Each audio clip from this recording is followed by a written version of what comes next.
Welcome to the Job Board Podcast.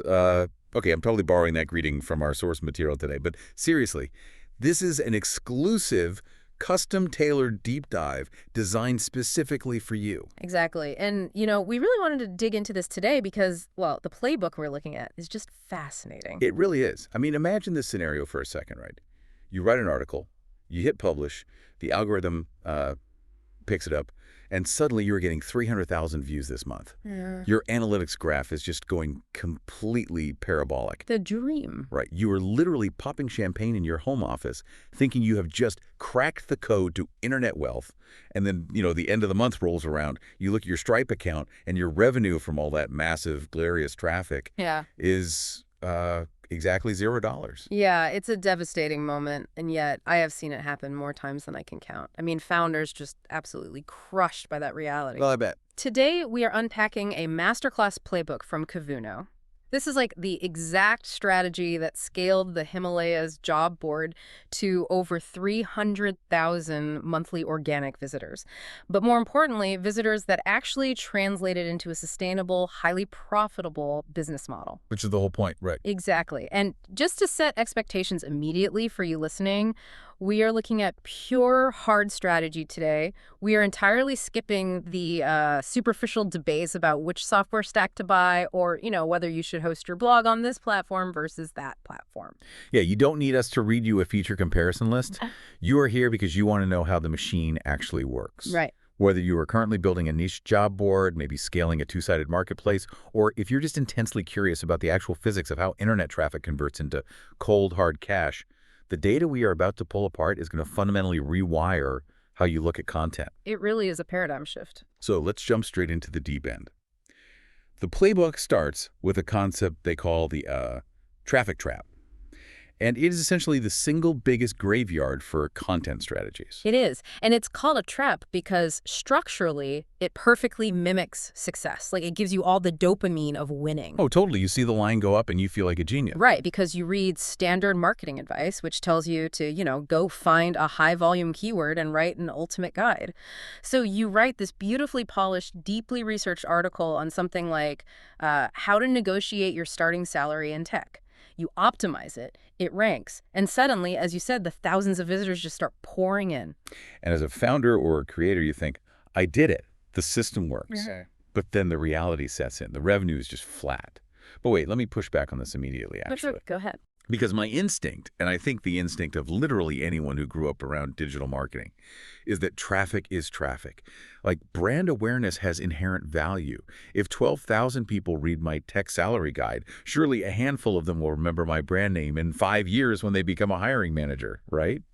It feels insane to just, walk away from that kind of volume. Yeah, and that is exactly the justification that keeps smart people stuck in the trap for years. It really is. It's the assumption that a job board operates under the same physics as, say, a traditional software as a service company or a standard media blog. Right. But it doesn't. A job board is a dual-sided marketplace. You have two entirely distinct sets of physics operating simultaneously. On one side, you have the job seekers. They consume your content, they use your tools, and they do it entirely for free. Yeah. On the other side, you have the employers.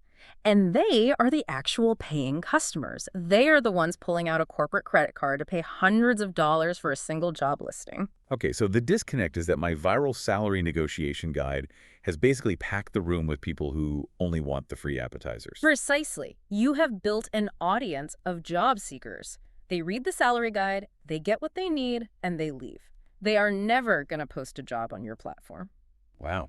Yeah, that makes sense. And meanwhile, your actual paying customers, the founders, the recruiters, the heads of HR, they never see your content because a director of engineering is not Googling how to negotiate a starting salary. Right. They already did that 10 years ago. Exactly. They are Googling entirely different problems.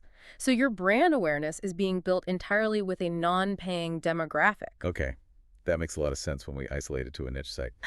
But if I'm a first-time operator, I'm looking at the giants in this space. I'm looking at Indeed. Indeed. Right. And if you go to Indeed's blog, they have thousands of articles on generic career advice, how to write a cover letter, what to wear to an interview.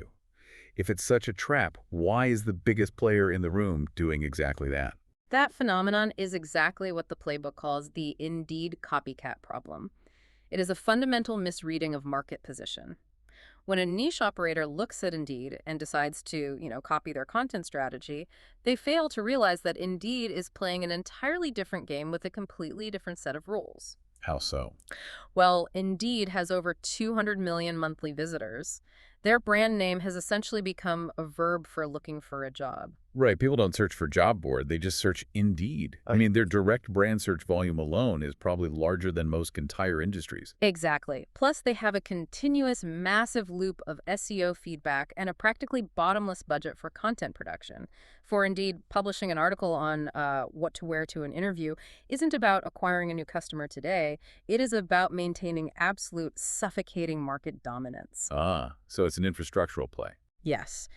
But for a niche operator, say someone running a job board specifically for cybersecurity professionals or renewable energy engineers, trying to run the Indeed playbook is like a local high school football team trying to run the exact offensive scheme of the Kansas City Chiefs. That's a great analogy. You don't have the personnel, you don't have the budget, and it's going to result in you bleeding cash until you close up shop. You are playing a totally different sport. You are, which means you have to shift your entire philosophy from a traffic-first mindset where page views are your North Star to a revenue-first mindset. Before a single word is typed, the filter must be, does this specific piece of content move an employer closer to pulling out their credit card? Or does it move a highly qualified job seeker closer to applying for a specific role? Right. And if it doesn't do either of those things... If it just generates idle curiosity, you don't write it. You just don't. I really want you, the listener, to pause and audit your own projects right now. If you are sitting there looking at your analytics dashboard, where are you celebrating a spike in engagement that has absolutely zero mathematical connection to your actual bottom line? That's the painful question you have to ask. Because if generic top-funnel traffic isn't the goal, that forces us to answer the multi-million-dollar question. What actually drives the revenue? To find the revenue, we have to look at some fascinating data from an agency called Grow and Convert. They did this massive study analyzing the conversion rates between different types of content across various industries. Okay, what do they find? They separated content into top funnel, which is that broad generic awareness content we've been talking about, and bottom of funnel content, which they refer to as pain point SEO. Pain point SEO. I like that phrasing. It implies there is an active bleeding wound that the searcher is trying to bandage right this second. Exactly. It's targeting people who are actively trying to solve a specific, immediate, and usually expensive problem. And the data they uncovered is, it's the cornerstone of this entire strategy. They found that top-of-funnel content converted at an average rate of 0.19%. 2.19%, so roughly 0.2%. Yes. Meanwhile, bottom-of-funnel pain point content converted at 4.78%. Wait. Let's really look at those numbers. 4.78% versus 4.19%. That is a 25x difference. It is a staggering gap in unit economics. Let's actually put real math to this just so we fully grasp the scale of what you're saying. Let's say you charge $200 for an employer to post a job on your niche board.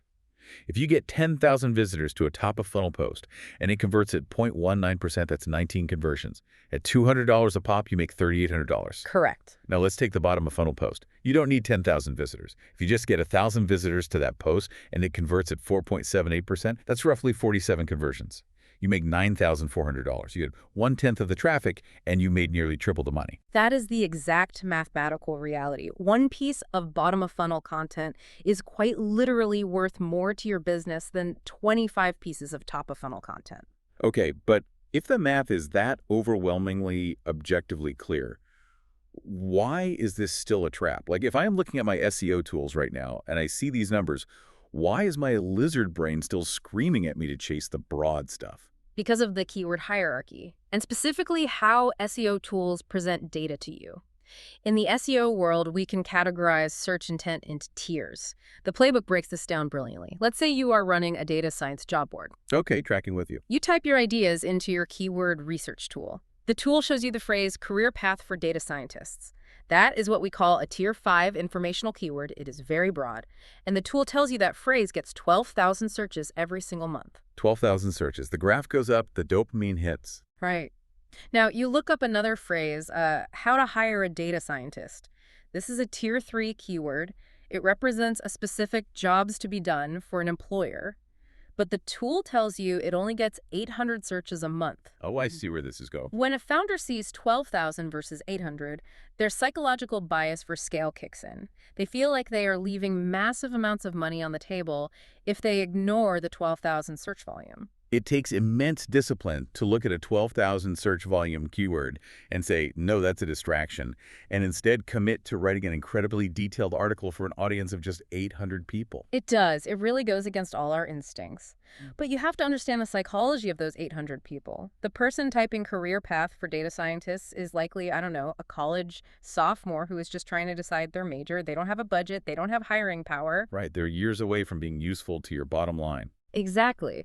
The person typing how to hire a data scientist is a director of engineering or a startup founder. They have an open headcount. They have a massive problem, like a product delay or a data bottleneck that is costing their company money every day that seat sits empty. So they're motivated. Highly motivated. They have a corporate credit card in their wallet, and they are actively looking for a place to spend money to solve their problem right now. They're highly qualified buyers. Exactly. This requires a profound shift in how you evaluate your own success. If you execute this playbook, your overall site traffic is going to look embarrassingly low for a long time. You will not get the viral spikes, but your customer acquisition cost, your CAC, will drop to near zero, and your revenue will actually grow. All right, I'm completely sold on the employer content. It's the revenue engine. But let me throw a wrench in this, if you don't mind. Ready for it? If the top-of-funnel job seeker content doesn't pay the bills and the bottom-of-funnel employer content makes all the money, why don't we just radically optimize? Like, why not abandon the job seekers entirely? Let's just build a site that is 100% articles about how to hire people. Cut out the dead weight entirely. It's a very logical conclusion to jump to, honestly. But if you do that, your entire business will collapse within a month. Really? Why? Because it ignores the fundamental law of a two-sided marketplace, the chicken and egg problem. An employer is not going to pay you $200 to post a job on your board if you cannot prove to them that highly qualified candidates are actually going to see it. Ah, you can't sell access to a room if the room is empty. Precisely. The job seekers might not pay you directly, but they are your product. They are your competitive moat. Without the seekers, you have absolutely nothing to sell to the employers. Okay, so we are walking a tightrope here. We need the seekers to attract the employers, but we can't fall into the trap of writing generic fluff just to get them. How do we actually balance this ecosystem in practice? The playbook offers a very specific structural formula for this. They call it the 70-30 split. You should dedicate roughly 70% of your content efforts to attracting job seekers, which is your traffic engine, your moat, and you dedicate the remaining 30% of your content to employers, which is your revenue engine. 70% of the effort goes to the audience that doesn't pay. That still feels a little painful, but I understand the sequence now. You have to build the asset before you can monetize it. The sequence is everything. Step 1, you build the job seeker traffic using highly specific content, which we will get into shortly. Step 2, you don't just let them read and leave. You aggressively convert that traffic into subscribers. You capture their emails through weekly job alerts or niche newsletters. So you own the audience. Exactly. And then step 3, those metrics become your sales collateral. When you write your 30% employer content, your pitch is no longer theoretical. You aren't just saying, post a job with us. You're saying, we have 45,000 highly specialized cybersecurity professionals who open our emails every Tuesday. Do you want your open role at the top of that email? Wow, that is a wildly different sales pitch. But 70-30 still means you're operating two entirely separate content funnels. That sounds exhausting for a solo operator or a small team. Is there a way to, I don't know, consolidate this? There is, and it is arguably the most elegant strategy in the entire Kavuno playbook. They call it dual value content. This is content that is engineered from the ground up to serve both sides of the marketplace simultaneously. It acts as a magnet for seekers and a sales mechanism for employers, all on the exact same URL. Okay, walk me through this. Give me a concrete example of dual value content. Sure. Let's imagine you run a specialized job board for the biotech industry. You decide to write a deeply researched, high production value article titled The 15 Best Biotech Startups to Work For in 2026. You evaluate them on culture, compensation, and the innovativeness of their pipeline. Okay, so looking at funnel number 1, the job seekers. If I am a microbiologist looking to leave my current corporate job, I am absolutely going to search for the best startups in my field. I find your list, I read through it, I realize you know the industry deeply, I trust your curation, and I sign up for your biotech job alerts newsletter. You've captured the talent. That's a huge win. It is a huge win. But the real magic happens in funnel number 2, the employers. Think about what you just created. You have just published an authoritative list featuring 15 specific companies, and you have publicly flattered them. You have praised their culture and their innovation. You've just manufactured the ultimate warm outreach excuse. Oh, that's brilliant. I'm not cold emailing them begging for a job post. I'm emailing them with a trophy. Exactly. You reach out to the head of talent acquisition at one of those startups. The email script practically writes itself. Hi, Sarah. We just featured your company as one of the top 15 places to work in biotech this year to our audience of 45,000 active microbiologists. Here's the link. We noticed you have an open role for a senior researcher. Would you like to upgrade to a premium job listing on our board to capture this talent while we have their attention focused right on your brand? It is a matchmaking service. You are creating a profile that attracts the absolute best talent, but it simultaneously strokes the ego of the corporate client who's going to pay for the match. One single article. 2 completely different funnels. That is incredible leverage. It's pure leverage, and it extends beyond just best places to work lists. Another massive opportunity for dual value content is proprietary data. Tell me more about that. Well, this is an area where job boards have an unfair structural advantage over normal blogs. If you run a niche job board, you are sitting on a gold mine of back-end data. You know the exact salary bands being offered. You know which specific software skills are appearing in the most job descriptions. You know the average time to hire for a specific engineering role.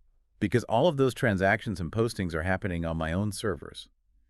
I don't have to guess. I have the actual database. Yes. So instead of writing a generic article, you query your own database and publish an original report, like 2026 salary benchmarks for penetration testers.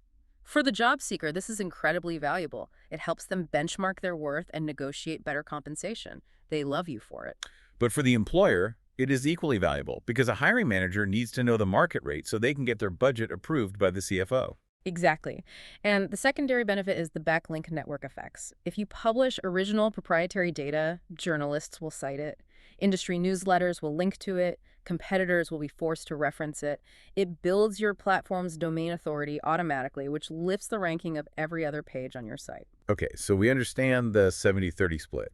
We know we are targeting highly specific pain points, and we are leveraging dual value content whenever possible.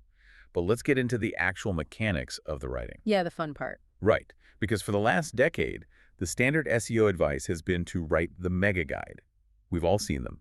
The 10,000-word ultimate guide to writing a resume, complete with an endless table of contents.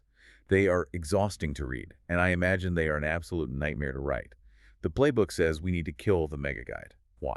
Because the mega guide assumes that a searcher wants to read a textbook, when in reality they just want a specific answer to their specific context. This brings us to a framework developed by an SEO expert named Bernard Huang, which the playbook heavily adapts for job boards. It's called ranch-style SEO. Ranch-style SEO. Yes. The core philosophy is disaggregation. Instead of going wide and trying to be everything to everyone in one massive post, you go incredibly narrow. Specificity becomes your actual competitive moat. That's a great visual metaphor. Instead of building one towering generic skyscraper where everyone is crammed into the same lobby, you build a sprawling ranch with dozens of highly specialized separate rooms. That's the exact idea. Let's build out a really detailed, concrete example.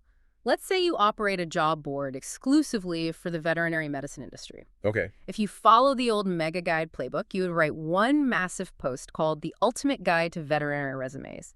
And inside that one post, you would try to cram in a paragraph of advice for front desk receptionists, a paragraph for equine surgeons, and a paragraph for new graduates. Which means nobody is actually satisfied. Exactly. If I'm an equine surgeon, a highly specialized professional, and I click on your ultimate guide, I have to scroll past 8,000 words about receptionists and kennel staff just to find 2 generic sentences about surgery. I'm going to bounce immediately. Right. The search intent is totally misaligned.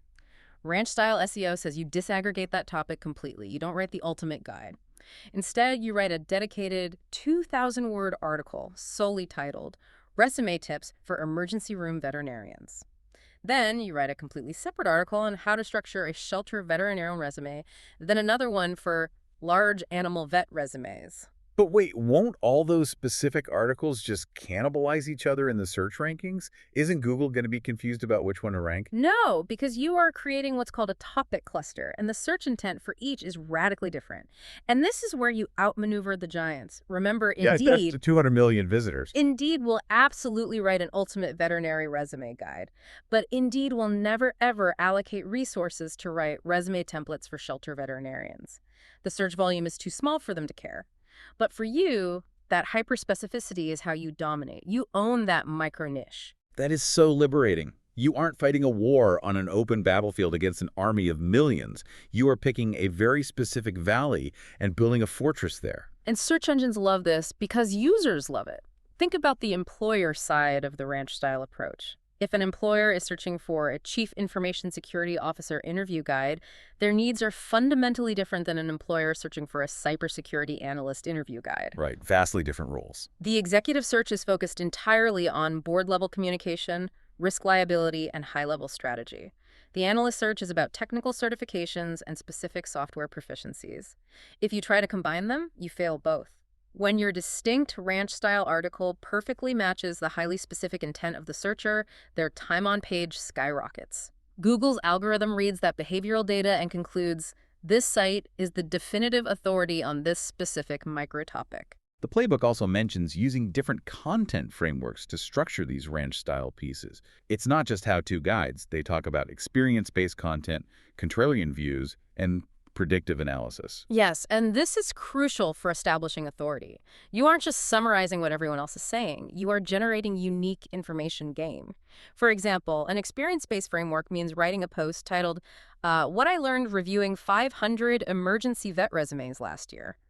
That's compelling. It is, and it's entirely proprietary. Nobody can scrape or copy your personal experience. A contrarian framework might be why asking for a cover letter is costing you the best engineering talent. Yeah. You are taking a stance. You are becoming an industry voice, not just an aggregator of generic tips. Okay, so my ranch is built. I have all these specific, high-value, highly opinionated rooms. But here is the operational reality of running a digital business. My instinct as a digital native is that the internet demands constant feeding. If I don't publish a new article every Tuesday and Thursday, the algorithm is going to decide my site is dead and bury me. Do I need to hire a team of freelance writers just to keep the content machine churning? This is perhaps the most relieving part of the playbook for solo operators. The short answer is absolutely not. But to understand why, we have to talk about another massive mindset shift. Most content marketing advice comes from a publication mindset. The playbook argues that job boards must abandon the publication mindset entirely and adopt a library mindset. A library mindset versus a publication mindset. Break down the difference in mechanics there. A publication, like a digital magazine or a news site, is chronological and novelty-driven. It survives on the news cycle. You are essentially throwing a daily newspaper onto the driveway. It is highly relevant today, and by tomorrow afternoon, it is completely worthless. You have to write another one to survive. Right, the hamster wheel. Exactly. A library, on the other hand, organizes content by specific topics for people who need that exact information exactly when they need it. It is built for permanence. So if we apply this to the job board, what does the split look like? The playbook suggests a strict 80-20 rule. 80% of your content should be evergreen, library-style resources. Only 20% should be timely, publication-style news. Give me examples of both, just so I have it clear in my head. Sure. An evergreen piece is how to evaluate a portfolio when hiring a UX designer. The fundamental principles of good UX design and how to interview for it do not drastically change year over year. That article is going to be just as useful in 2029 as it is today. Okay, and the timely piece. A timely piece is tech hiring trends for Q3 2026. That article will get a brief spike of interest, and then it has a permanent shelf life of about 3 months before it becomes irrelevant historical data. And if you build a library, you don't need thousands of books. You just need the right books. Exactly. And the ultimate proof of this concept comes from a legendary SEO case study cited in the playbook. Brian Dean, the founder of an SEO education site called Backlinko, built his site to over 100,000 monthly visitors, and he did it with a total library of just 35 posts. Wait, 100,000 monthly organic visitors from 35 articles? That sounds like a typo. How is that even mathematically possible? Because depth beats breadth every single time. Those 35 posts were not generic 500-word blog updates. They were massive, definitive, best-in-class resources that perfectly answered specific search intents. They attracted thousands of backlinks because there was nothing better on the internet. So he just focused entirely on quality. Yes. For a solo operator, this proves a critical point of minimum viable strategy. Publishing one truly exceptional bottom-of-funnel article a month is vastly superior to churning out 52 mediocre 500-word blog posts a year. That is a huge relief. But if you only have 35 posts, what do you do with your time? Just sit back and watch the traffic roll in. Not quite. In a library model, your primary job shifts from constant creation to asset maintenance. Content naturally decays over time. Competitors write new things. Links break. The playbook recommends allocating 20% to 30% of your total content time not to writing new pieces, but to refreshing your existing winners. So if my UX design hiring guide from 2 years ago is slowly dropping from rank hashtag 2 down to rank hashtag 5, I go in, add a new section about AI design tools, update the proprietary salary data, clean up the formatting, and republish it. I'm dusting the books in the library and putting on a new cover. Exactly. You are maintaining long-term digital real estate. Now, we need to discuss why building this library is so incredibly crucial beyond just the direct traffic it brings. Because this library of 30 or 40 handcrafted articles is actually the foundational bridge to the most powerful, highly scalable strategy in the entire job board ecosystem: programmatic SEO. Programmatic SEO. We hear this term thrown around constantly in growth circles. It sounds like an absolute cheat code for the internet. But for the listener who isn't deep in the weeds of technical site architecture, what exactly is programmatic SEO in the context of a job board, and how does it actually work? Think of programmatic SEO as the ability to generate hundreds or even tens of thousands of highly targeted landing pages at scale entirely automatically based on structured data. You aren't sitting at a keyboard typing these out. You have a database, in this case your database of job listings. The software uses rules to dynamically generate a unique page for every possible permutation of a job category and a location. Okay, so if I have a database of nursing jobs, programmatic SEO automatically creates a dedicated URL for pediatric nursing jobs in Austin, ER nursing jobs in Seattle, travel nurse jobs in Chicago. It spins up thousands of these pages instantly. Exactly, and those pages are incredibly valuable because they capture highly specific, high-intent local search traffic. That sounds absolutely incredible. Honestly, if I can just plug my database into a script and spin up 10,000 hyper-targeted local pages on day one, why on earth did we just spend the last 30 minutes talking about manually handwriting 30 library articles? Why wouldn't I just skip the editorial content completely and flip the programmatic switch immediately? Because if you do that, you will fail spectacularly. That is the exact sequence that 90% of technical founders get wrong. They build a programmatic engine on a brand new domain, launch 10,000 pages, and then stare at their analytics in horror when traffic is absolutely zero. Why? If the pages are good and the data is accurate, why doesn't Google rank them? Because of how search engines allocate server resources, specifically something called crawl budgets, Google does not have infinite server power to crawl every single page generated on the internet every day. They have to prioritize. When you launch a brand new domain, you have zero domain authority, you have zero backlinks, you have zero trust. So they just ignore you. If a brand new, untrusted domain suddenly generates 10,000 pages overnight, Google's spam filters look at that and say, "This looks exactly like a programmatic spam network." They will not waste their expensive crawl budget indexing your thousands of pages. Those pages will sit completely invisible in what SEOs call the sandbox. Let me try an analogy here. It's like showing up to a high-end exclusive networking party, and the moment you walk in the door, before you've even introduced yourself to the host, you pull out a megaphone and start shouting the names of 1,000 strangers you brought with you. It's incredibly suspicious behavior. The bouncers are going to throw you out. That is a perfect analogy. You have to earn the right to scale. And that is exactly what your handcrafted editorial library content does. Those first 20 or 30 deeply researched ranch-style articles serve a critical technical function. Because they are high quality, people link to them. Because they answer specific questions, users stay on the page. Google's algorithm processes this behavior and says, okay, this domain produces high quality, trustworthy information. You are building rapport with the host of the party. And then, once you have that domain authority established, what happens? Then you launch your 10,000 programmatic location pages. And because Google already trusts your domain implicitly, it allocates the crawl budget, it sweeps through your site, indexes those thousands of pages, and they suddenly start ranking on page one rapidly. Editorial content must bootstrap programmatic SEO. It is a mandatory sequence of events. You cannot skip the line. That is a massive light bulb moment. The editorial content isn't just about traffic, it's the required down payment for the programmatic scaling engine. Okay, so we have the entire grand strategy laid out. We dodge the generic traffic trap. We hunt the 25x conversion gap by targeting bottom-of-funnel employer pain points. We structure our site with a 70-30 seeker-to-employer split. We use dual-value content to stroke egos and capture leads simultaneously. We disaggregate our topics into a ranch-style library, and we use that library to earn the trust needed to unlock programmatic scale. It is an airtight playbook. But knowing the strategy and surviving the execution are two very different things. How do we actually roll this out without losing our minds? This is where the playbook shifts from theory to a very brutal, honest operational reality. They lay out a specific 90-day execution plan. And it is designed to manage founder psychology just as much as it manages content. I love that. Managing founder psychology is usually the hardest part. Walk me through the timeline. Month 1 is purely foundational. You are not looking at traffic. You are not checking analytics. Your only job is to define your hyper-specific niche, find your bottom-of-funnel keywords using whatever tool you prefer, and publish your first 4 deeply researched articles. That's it. 1 a week. You are just building the muscle memory of hitting publish. Okay, 4 articles. That is entirely manageable. I'm not burning out. Then we get to day 60. 2 months in, you should have roughly 8 to 12 articles live. You are starting to build internal links between your ranch rooms. And critically, this is when you set up your email capture, your job alerts, or your newsletter. Because at this point, you might only be getting 10 visitors a day. But if you can convert even a few of them, having an email list of 50 highly targeted professionals is a real tangible asset.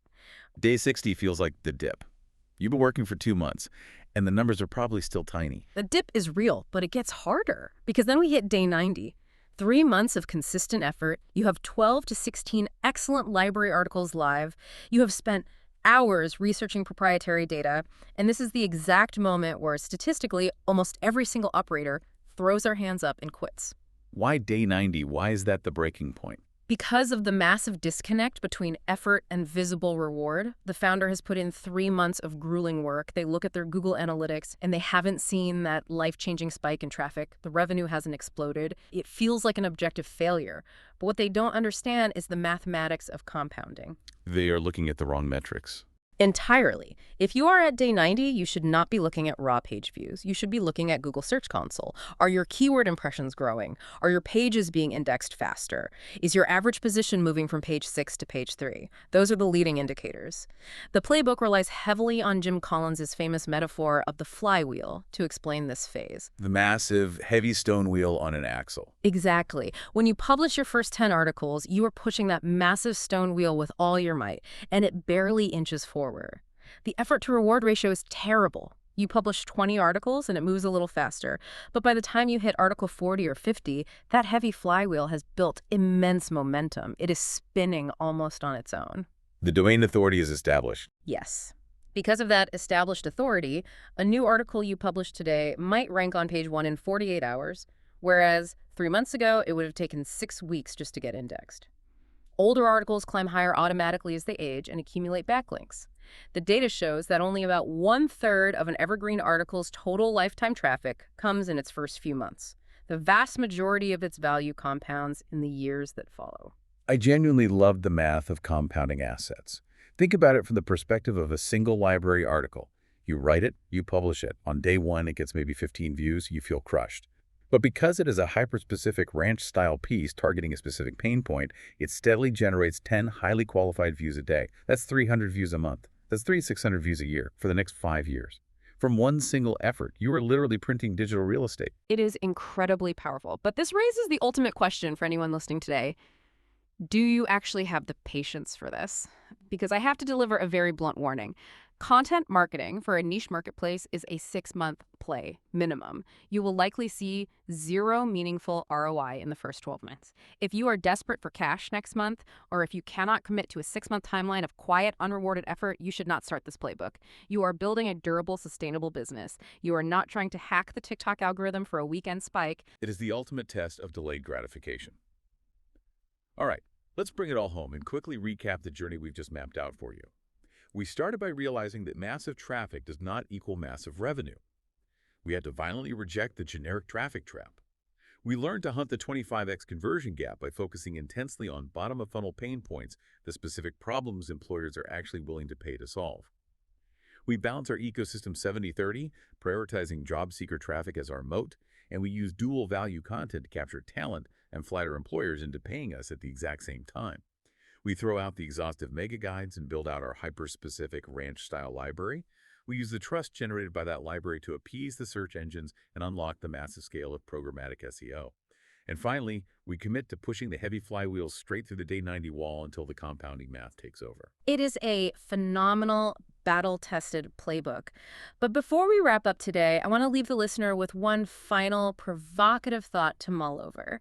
This isn't explicitly spelled out in the Kazuno text, but it builds directly on everything we've discussed today regarding the future of how information is processed on the internet. Oh, I like where this is going. What is the thought? Think about it is completely dead. In that future, which is arriving rapidly, the highly specific, proprietary, data-backed, ranch-style content we discussed today, your unique internal salary data, your specific interviews with industry veterans, your highly opinionated contrarian frameworks, that won't just be a clever strategy for job boards to get a competitive edge. It is very likely going to be the only way human-curated platforms survive the AI search revolution. Nuance, specificity, and proprietary data are the only moats that an AI cannot artificially generate. Wow. If you are building a generic site, the robots are coming for you. But if you build a hyper-specific, data-driven library, you become untouchable. That is an incredibly powerful thought to end on. I want to thank you, the listener, for joining us on this deep dive. You now have the exact playbook and the exact mindset that scaled the absolute best in the business. Don't let it just be theoretical knowledge. Take this strategy, dodge the traps, build your library, and start pushing your own flywheel today.